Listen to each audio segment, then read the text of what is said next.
پیارے آقا علیہ الصلوۃ والتسلیم کے پیارے دیوانوں، اللہ رب العزت کی بارگاہ میں دعا کرو کہ اللہ رب العزت ہم سب کو اس دنیا سے ایمان کی حالت میں اٹھائے۔ اللہ رب العزت ہم سب مسلمانوں کو اس دنیا سے ایمان کی حالت میں اٹھائے اور جنت میں اعلیٰ سے اعلیٰ مقام عطا فرمائے۔ پیارے آقا علیہ الصلوۃ والتسلیم کے پیارے دیوانوں، جنت کا راستہ کانٹوں سے بھرا ہوا ہے اور جہنم کا راستہ پھولوں سے بھرا ہوا ہے۔ میں غلط نہیں کہہ رہا ہوں، میں صحیح کہہ رہا ہوں، اس لیے کہ جنت کا راستہ دنیا میں کانٹوں سے بھرا ہوا ہے، اور جب جنت کے راستے پر کانٹوں کے راستوں پر چل لیے تو آگے باغ ہی باغ ہے، آگے جنت ہی جنت ہے۔ اور اگر دنیا میں اگر پھولوں کے راستے پر یعنی جہنم کے راستے پر چل لیے تو آگے آگ ہی آگ ہے۔ پیارے آقا علیہ الصلوۃ والتسلیم کے پیارے دیوانوں، جنت میں بہت سکون ملے گا۔ اللہ کی بارگاہ میں دعا کیا کرو کہ اللہ رب العزت ہم سب کو جنت میں اعلیٰ سے اعلیٰ مقام عطا فرمائے۔ جب جنتیوں کو جنت کی طرف لے جایا جائے گا تو جنت کے دروازے پر ایک داروغہ ہے جن کا نام رضوان علیہ السلام ہے۔ وہ رضوان علیہ السلام جنتیوں کو سلام کریں گے، سلام علیکم سلام علیکم سلام علیکم، تم پر سلامتی ہو، تم پر سلامتی ہو، تم پر سلامتی ہو۔ اور سب سے بڑی خوشی کی بات یہ ہے کہ پیارے آقا علیہ الصلوۃ والسلام جنت میں کھڑے ہوں گے اپنے امتیوں کے سواگت کے لیے اور کہیں گے اے میرے امتیوں آئیے، اے جنتیوں آئیے، جنت میں تمہارا سواگت ہے۔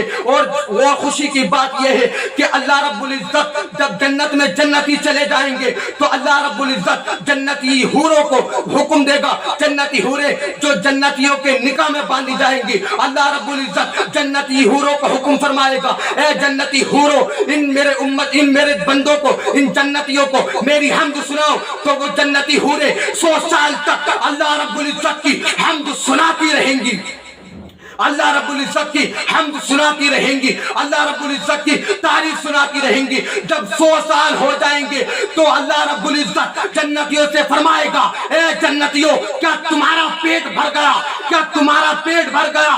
تو جنتی کہیں گے اے اللہ ابھی ہمارا پیٹ نہیں بھرا ہے، ہم تیری اور تعریف سننا چاہتے ہیں، اب ہم تیری اور زیادہ تعریف سننا چاہتے ہیں، سبحان اللہ سبحان اللہ، ہم تیری اور زیادہ تعریف سننا چاہتے ہیں۔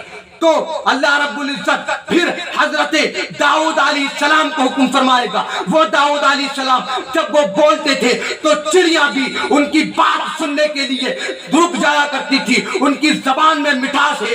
وہ حضرت داؤد علیہ السلام کو اللہ رب العزت حکم فرمائے گا اے داؤد ان جنتیوں کو میری حمد سناؤ۔ تو جنتیوں کو حضرت داؤد علیہ السلام اللہ کی حمد سنائیں گے، اللہ کی حمد سنائیں گے، اللہ کی تعریف سنائیں گے، 100 سال تک سناتے رہیں گے۔ پھر اللہ رب العزت حکم فرمائے گا، اللہ رب العزت ارشاد فرمائے گا اے جنتیوں کیا تم سیراب ہو گئے؟ تو جنتی کہیں گے اے اللہ ہم ابھی سیراب نہیں ہوئے ہیں، ہمارا ابھی پیٹ نہیں بھرا ہے، ہم ابھی تیری اور تعریف سننا چاہتے ہیں، سبحان اللہ سبحان اللہ، ہم تیری اور تعریف سننا چاہتے ہیں، ہم تیری اور حمد سننا چاہتے ہیں۔ تو پھر اللہ رب العزت حکم فرمائے گا اے مسلمانوں دل کے کانوں سے سماعت فرمانا۔ اللہ رب العزت فرشتوں کو حکم فرمائے گا اے فرشتوں حجابات ہٹا دیے جائیں، پردے ہٹا دیے جائیں۔ اب اللہ رب العزت خود اپنی تعریف سنائے گا اور یہ جنتی تعریف سنیں گے، سبحان اللہ سبحان یہ جنتی میری حمد سنیں گے اور میں خود ان کو اپنی تعریف سناؤں گا۔ پھر جنتی اللہ رب العزت کا دیدار کرتے رہیں گے اور اللہ رب العزت اپنی حمد سناتا رہے گا، اپنی حمد سناتا رہے گا۔